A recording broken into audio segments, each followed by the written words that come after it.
दिल में तू, दिल में तू।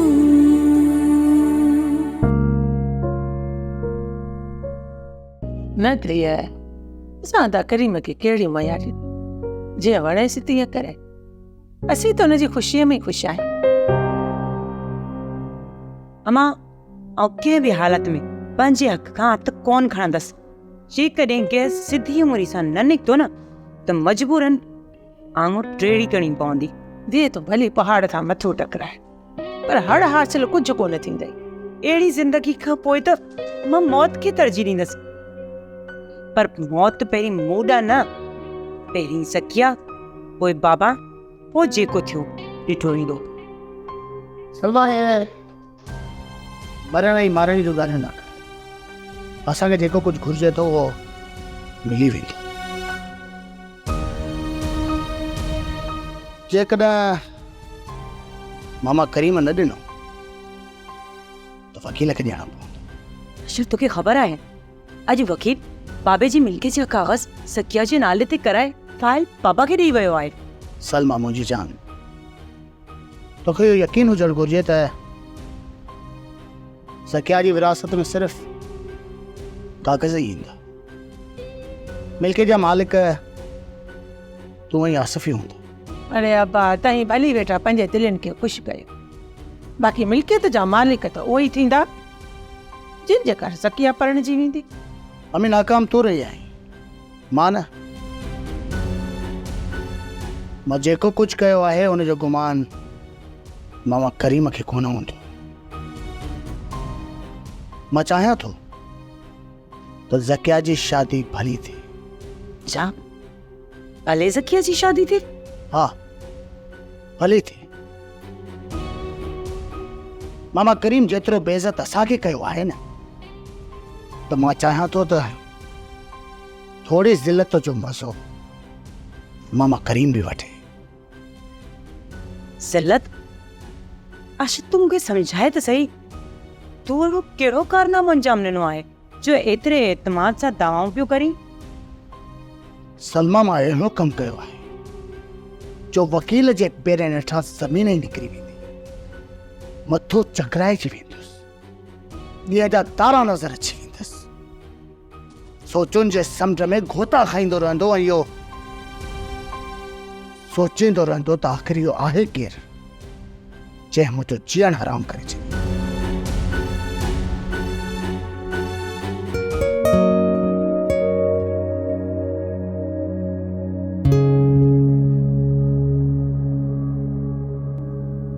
वेफ्ट में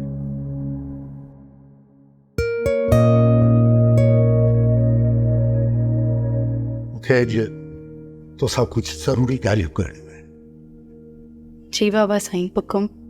सभ खां पहिरीं मूंखे इहो ॿुधाए त वकार तोखे कीअं लॻो? बाबा साईं, अवां मुंहिंजी ज़िंदगीअ जो जेको बि फ़ैसिलो कयो आहे मूंखे क़बूल आहे। न धीअ, शादीअ जे मामले में पसंदि ऐं नापसंदि जो हक़ तोखे अल्लाह साईं जे तरफ़ां मिलियल आहे ऐं फ़ैसिलो बि तोखे पाण करणो आहे। बाबा, ॾिसण में तो सुठो थो लॻे, पर इंसान जे अंदर जी त ख़ुदा खे ख़बर। मां फ़ैसिलो नथी करे सघां। अवां वटि ज़िंदगीअ जो वसी तजुर्बो आहे। मां ख़ुदा खे गवाह बणाए इन ई फ़ैसिले जो हक़ अवां खे थी ॾियां। पुट, रिश्तेदारी करण महिल जिन ॻाल्हियुनि जो न ख़्यालु रखियो वेंदो आहे, बज़ाहिर मूंखे उन्हनि में का बि खोट नज़र कान थी अचे।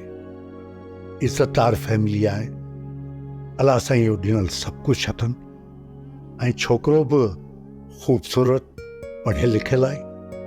ऐं रही ॻाल्हि अहमद सुल्तान जी, त उहो मुंहिंजो पुराणो हम ख़्याल दोस्त आहे। त बाक़ी बाबा साईं, ग़मनि ख़ुशियुनि ऐं ॾुखनि सुखनि वारा मामला त इंसाननि जे हथ में न आहिनि हूंदा। फ़क़ीरनि खे बादशाह ऐं बादशाहनि खे फ़क़ीर करे उहो त मर्ज़ीअ वारो आहे। पुट, जेके माण्हू न अल्लाह साईं ते भरोसो कंदा आहिनि, उहे हमेशह कामयाब ज़िंदगी गुज़ारींदा आहिनि। हींअर मां तोसां हिकिड़ी अहम ॻाल्हि करण वारो आहियां, जंहिंजी घर जे कंहिं फ़र्द खे ख़बर न पवणु घुरिजे, हेसिताईं जो अमीर खे बि न। जी बाबा। सुभाणे तुंहिंजो निकाह आहे।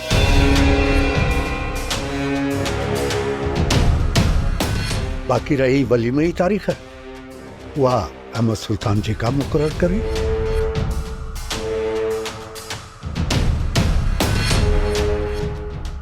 सुभाणे बाबा?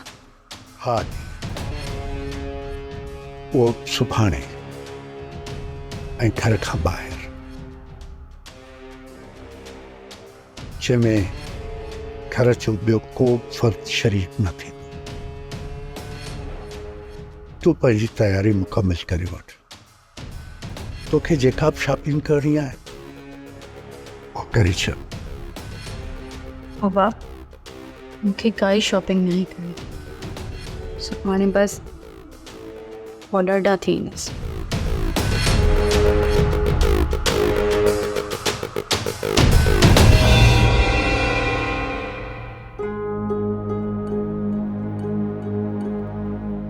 मां केतिरो त मजबूर आहियां,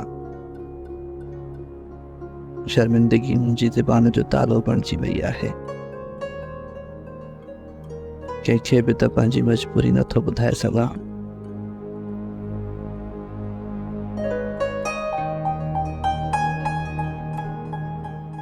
फ़ैसिले करण लाइ मूं वटि फ़क़ति हिकु राति रहिजी वई आहे। सुबुह त निकाह थींदो, मूंखे छा करणु घुरिजे? ऐं फ़ैसिलो छो नथो करे सघां? हा मूंखे ईअं करणु घुरिजे, पर ज़किया छा सोचींदी?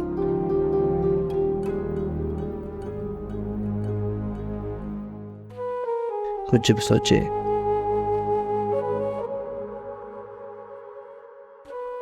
भले मूं बाबति का बि राय क़ाइमु करे, पर मां संदसि क़ातिल कोन बणिबुसि।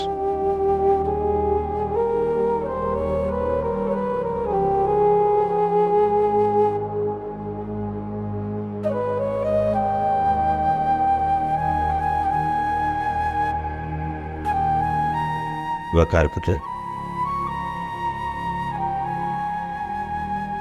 तू एतिरो परेशान छो आहीं? आख़िर ॻाल्हि छा आहे? सुभाणे तुंहिंजो निकाह आहे ऐं तुंहिंजे चेहरे ते एॾी उदासी। बाबा साईं, हाणे त मुंहिंजी शादीअ जो ख़ुशियूं मल्हाए पिया, बसि मुंहिंजे लाइ इहो ई काफ़ी आहे। छो पुट, तूं ख़ुशि न आहीं छा? माउ पीउ जी ख़ुशीअ में मां ख़ुशि आहियां। मां त हवा जी ख़ुशियुनि में खनो नथो विझां। वकार खानो, भले तूं असांखे कुझु न ॿुधाए, पर तुंहिंजी शादी खां पोइ असांखे ख़बर पइजी वेंदी तूं परेशान छो आहीं। ख़ैर, हाणे छॾियो इन बहस खे, अब हलो अंदरि वेही ॻाल्हायूं था। अच बेटा अच, हले।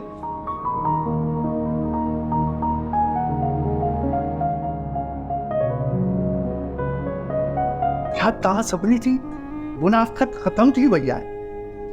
छा तव्हां सभिनी जी विकत जी हविस ख़तम थी वई आहे? तव्हां सभिनी खे पंहिंजे ग़लतियुनि जो अहसासु थी वियो आहे? उहा कहिड़ी मजबूरी आहे जंहिं तव्हांखे शिकस्त जो तहन पाराए? तव्हां अखी ताज़ा बच्चा आहिनि। असांखे माफ़ीअ खां सवाइ ॿियो कुझु न घुरिजे। तव्हां ज़किया हिन मिल्कियत जो मालिक बणायो। मूंखे यकीन आहे त तव्हां इहो सभु कुझु सोचे सम्झी कयो। असां त शायदि इहो था सम्झूं त ज़किया अहल आहिनि, असां सभु न आहिनि। आसिफ़, मां तव्हां खां नाराज़ आहियां, पर मां आख़िर पूरे तव्हां सभिनी ते एतमाद बि नथो करे सघां। जेकॾहिं तव्हांखे साबित करिणो आहे, पान सां न अमन सां साबित थियल तव्हांखे ग़लती जो एहसास आहे तभी शर्मिंदा आहे। बिल्कुलु बाबा साईं, असां पंहिंजे अमन खां तव्हांजो एतमाद बहाल कयासीं ऐं इंशाल्लाह जल्दी तव्हांखे असांजे मथां यकीन बचे। छो बेगम वकार कोन आयो आहे छा? न न आयो आहे, हू पंहिंजे कमरे जो दरवाज़ो लॉक करे सुतो पियो आहे। तूं मुनासिब न सम्झो त उथारियासि। ठीकु आहे, भली आराम करे। सुबुह खां कमु करे करे मां बि थकिजी पियो आहियां, मां बि हाणे आराम करंदो चाहियां। और ये तोखे ॿुधाइण विसरी वियसि, अलाए को कोर्ट मां तुंहिंजो लेटर बि आयो आहे। किथे आहे लेटर? ही पियो आहे, 2 मिंट।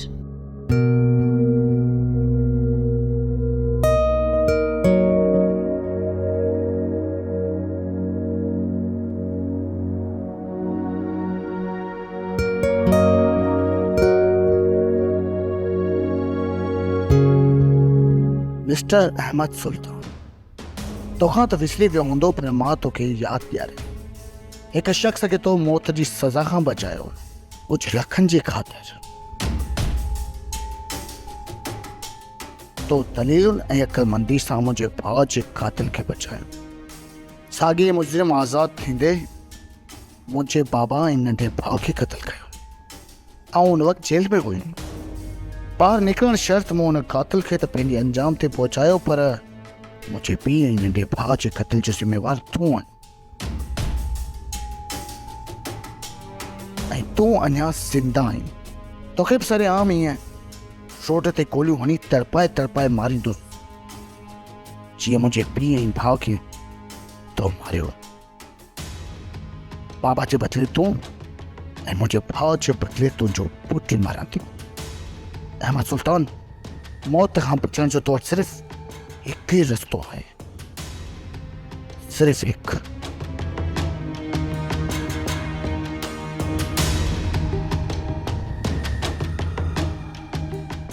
ही लेटर तोखे केरु ॾेई वियो? पाड़े जो को छोकिरो हो, चए पियो त को माण्हू हो मूंखे हीअ लेटर ॾेई वियो आहे ऐं चए पियो तूं हिते ॾेई छॾिजांइ। छो ख़ैर त आहे न? ख़ैर ई त नाहे बेगम, वकार ई मुंहिंजी ज़िंदगी ख़तरे में पई हुई।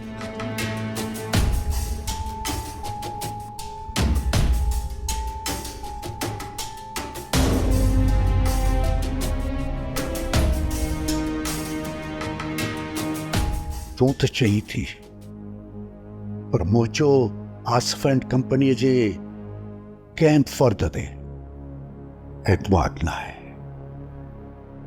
छो त अॼु मुमताज़ उहा शातिर औरत आहे जेका मिल्कियत ख़ातिर तुंहिंजे ऐं मुंहिंजे मौत जो कारण बणिजी सघे थी। बाबा साईं, मौत त कंहिं बि इंसान जी बस जी ॻाल्हि न आहे। जेकॾहिं असांजो मौत अल्लाह पाक पोइ मुमताज़ जे हथां लिखियो आहे त पोइ ज़रूरु थींदो। त तुंहिंजी इहा सलाह आहे त आसिफ वारनि जी मूंखे इज़त करणु खपे। तव्हांजे माफ़ न करण सां थी सघे थो त आसिफ ॿीहर वाट में न वेही रहे। अॼु ख़ैर सां तुंहिंजो निकाह थी वञे, पोइ आस्ते आस्ते आसिफ खे पंहिंजे वेझो आणे खेसि हक़ीक़त खां आगाह कंदुसि। अभी मूंखां बहितर ॼाणो। ख़ैर, तूं जल्दी जल्दी पंहिंजी तयारी करे छॾ, छो त कंहिं वक़्तु बि अहमद सुल्तान जी काल अची सघे थी। बहुत ही चाह रख।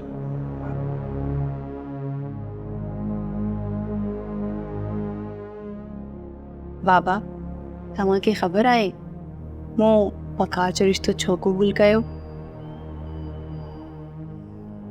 ख़बर न आहे, पहिरियों ई त तो मञो ई कोन पे।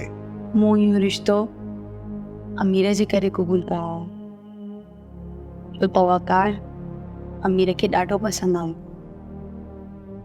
हाँ अमीर, बिल्कुलु बाबा साईं, वकार लिखियल पढ़ियल छोकिरो आहे ऐं ख़ूबसूरत बि आहे, बंगलो बि अथसि ऐं पीउ माउ बि अथसि।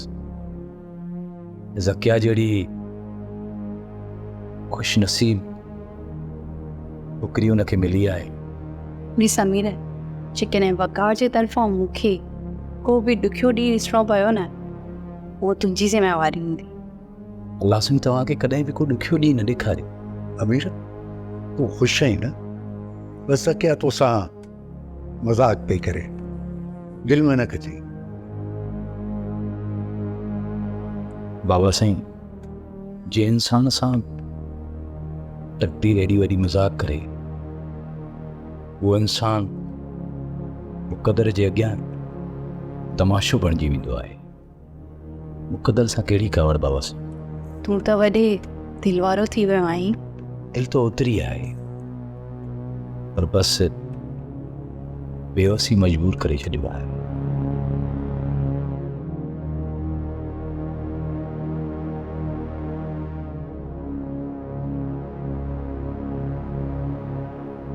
बाबा,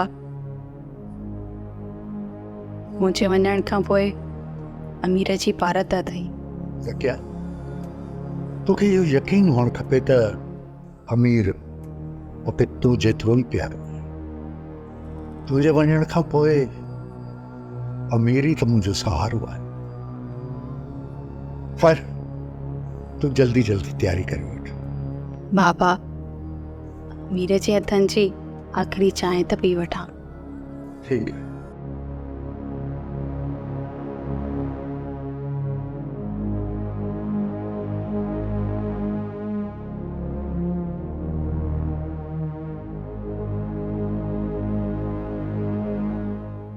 रेहाना बेगम, तूं सम्झे छो नथी? मौजो ऐं वकार जो घर खां निकिरणु मुश्किल थी वियो आहे। निकाह जो बंदोबस्तु कीअं कजे? सम्झ में नथो अचे। कुछ न कुछ तो करणो पवंदो न। ॿुध त हाणे त पुलिस खे खणी घुराए वठ। तूं छा थी सम्झ? पुलिस असांजो मुकमिल तहफ़्ज़ फराहम कंदी। बदिले वठण वारा पुलिस जे पर जी परवाह ई न आहिनि कंदा। तूं यादि कर, तूं कहिड़ी कातिल जी जान बचाई हुई? छा यादि कयां? अलाए केतिरनि कातिलनि खे यकीनी मौत जी सज़ा खां बचायो आहे। पर उन्हनि जे केस जा फाइल त तो वटि मौजूदु हूंदा न। उन्हनि खे ॾिस, उन्हनि सां राब्तो कर, सॼी ख़बर पइजी वेंदी। उहा त ख़बर पइजी वेंदी, पर इहो ॿुधाए त निकाह जो मसइलो कीअं हल कजे? थी वेंदो। आउं त चवां थी, अदा करीम खे ऐं ज़किया खे पंहिंजे घर घुरायूं। पोइ तूं पंहिंजे कंहिं दोस्त खे चओ त मौलवी साहब खे वठी अचे, मिठाई विराए निकाह विछराए था अचो। बस ईअं ई करो। हेलो हेलो, अब केरु आहे? ॻाल्हाए छो थो? जो कोना अलाए केरु आहे, ॻाल्हाए बि कोन थो। हेलो लो अहमद सुल्तान, तो उम्मीद आहे त तो लेटर खणियो, नामे खे पढ़ी छा फ़ैसिलो कयो अथई? मरण जो मूड आहे या ताराइण जी आरज़ू? तूं केर बि आहीं, पर मां इहो ॼाणा थो त तूं बि इंसान आहीं ऐं मां बि इंसान आहियां। तूं इंसान किथे? तूं त कूड़ कमाए किरोड़ करे खाए, कातिलनि जो दोस्त ऐं मक़तूलनि जो दुश्मन आहे। ॾिस, मां जज न पर वकील आहियां। मूं केतिरनि ई कातिलनि सां गॾु केतिरनि ई बेगुनाहनि जी जान बि बचाई आहे। पर तोखे इहा ख़बर हूंदी कहिड़ो मुजरिम ॾोही कहिड़ो बेॾोही आहे। पर मूंखे कानूनी तौर ते इहो हक़ आहे त हर हिकु मुजरिम जी वकालत करे सघे। इंसाननि जे कानून ऐं अल्लाह साईं जे कानून में साॻी सज़ा आहे। कातिलनि जी खून जो बदिलो खून, माफ़ी या खून बहा, ऐं मां त तोखे माफ़ कंदुसि कोन। बाक़ी तूं पंहिंजे लाइ जेकी सज़ा मुक़ररु, मां ॿिनि ॾींहंनि में फ़ैसिलो करे तोखे ॿुधाईंदुसि। ॾिस अहमद सुल्तान, अता तूं सम्झी त मुंहिंजो नंबर पुलिस खे ॾे त तूं सज़ा ॾियारे। बिल्कुलु ग़लति थो सोच, छो त इहे 5 मिंट पहिरियां कंहिंजी जेब मां निकितल मोबाइल आहे ऐं खे पकड़ाए नथो सघे। ऐं तूं इहो भुलिजी वञ त पुलिस तुंहिंजो कंहिं बि तरीक़े सां तहफ़ुज़ कंदी ऐं तूं कहिड़े तरीक़े सां मूंखे गिरफ़्तार करे वठे। जेकॾहिं तूं अहिड़ी का ग़लती कई, पोइ तूं खून बहा वारो बि मौक़ो विञाए वेही रह। मूं 1 साल खां तुंहिंजे पुट जे अचण जो इंतज़ारु कयो आहे। जीअं हू अचे त तुंहिंजे साम्हूं ई मरे। हिकु ॻाल्हि ॿी बि यादि रखजांइ, तू भले ही मुझे पहुंच खां परे हुज, पर हर वक्त मुझे निशाने ते रहंदे। ऐं इहो बि ज़रूरी न आहे त तूं ऐं तुंहिंजो पुटु गोलीअ सां मर। मां तव्हांजे मरण जे लाइ ॿिया बि इंतज़ाम कया। ओके, शाद रखजांइ मंसूर। ॿुधाई न, हाणे तो फ़ैसिलो कर त छा करिणो आहे। ॿुधो, ई था कयूं जो राति जी ऊंदहि में बकायर जो निकाह था विछराइजनि। असां शहर में न रहंदासीं, ॿिए कंहिं शहर हलिया वेंदासीं। तुंहिंजो मथो ख़राबु थियो आहे। दुश्मन जूं नज़रूं असांजे मथां सदा ई रहंदियूं। 2-4 लख रुपया फ़ोन पिया ॾेई पंहिंजी जान जो सदको ॾींदासीं। कहिड़ी पक आहे जो दुश्मन असां ते वार न कंदो? अहिड़ा माण्हू ज़ुबान जा पका। कमु कर, बकारा जो कपिड़ा पाए शादी जी तयारी करे। मां करीम खान खे फ़ोन थो करे छॾे। ठीकु आहे? इन कम में देर न थियणु घुरिजे। मां हाणे वञी चवांसि थी।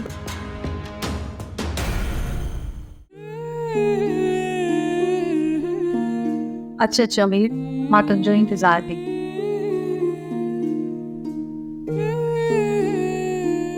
मुंहिंजो इंतज़ार ख़ैर त आहे। हाँ हाँ ख़ैर आहे। बाबा जा कुझु माइट बहिराड़ी में रहंदा आहिनि। मां ओॾां पई वञा। माइट 10 सालनि में बाबा ने कॾहिं माइटनि जो ज़िक्र त न कयो। हाँ, असल में मुंहिंजा नानाणा आहिनि ऐं असां में इहो रिवाज आहे त शादी खां पहिरियां छोकिरीअ खे महिमान बणाए हुनजी महिमानी कंदा आहिनि। वेंदी त वेंदी नथी चवे, पर मजबूरी आहे, वञिणो पवंदो। भले वञो, पर वापसि कॾहिं ईंदो?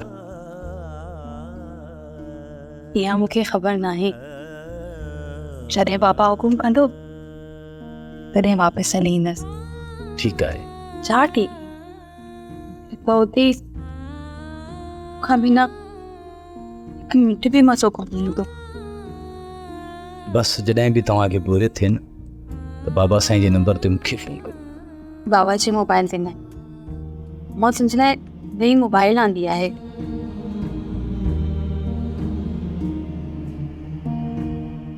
जॾहिं तोखे यादि अचे मूंखे कॉल करे वठिजांइ। जॾहिं मूंखे यादि ईंदी त मां तोखे कॉल करे वठंदो। इहो कमु त वाह जो बने, मां त रोज़ फ़ोन कंदोसि। हाँ, पोइ तुंहिंजे मोबाइल ते पूरे महीने जो पैकेज करायो आहे। हा ॿुध,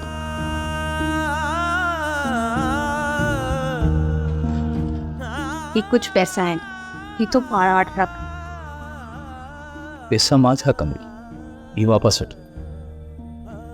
जी दिलि चवई ख़र्च कजां, तुंहिंजा ई आहिनि। ऐं हा, ही चाबी बि तो पाण वटि। ऐं ॿुध, मुंहिंजे कमरे में पापा खां सवाइ ॿिए कंहिंखे बि अचणु न ॾिजांइ।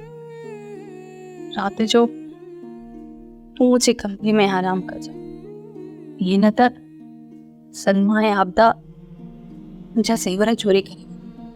बिल्कुलु, तव्हां बेफ़िक्र थी वञो, का बि चोरी कोन थी। मां वेठो आहियां न। जे वापसि अचण खां पापा जो ख़्यालु रखजांइ। पापा जे कपिड़नि जो, बाबा जी खाइण पीअण जो ऐं बाबा जी बिस्तर जो बि ख़ासि ख़्यालु रखजांइ। अमा घबरायो न, तव्हां बेफ़िक्र थी वञो। तव्हांखे को बि शिकायत जो मौक़ो कोन मिलंदो। ऐं हा, मूंखे यादि करे रोइजां न। मां छो रहंदुसि? मां नंढड़ो ॿार त न आहियां कि मोबाइल आहे न, मां तोसां मोबाइल ते ॻाल्हाईंदुसि। ठीकु, हाणे तूं मूंखे वठी ॾेखार त मां वञा।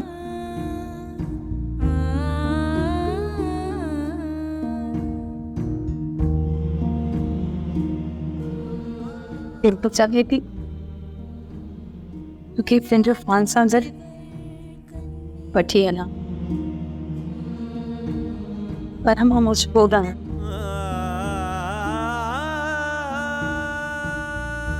मुझे अकेले इनका पाऊँ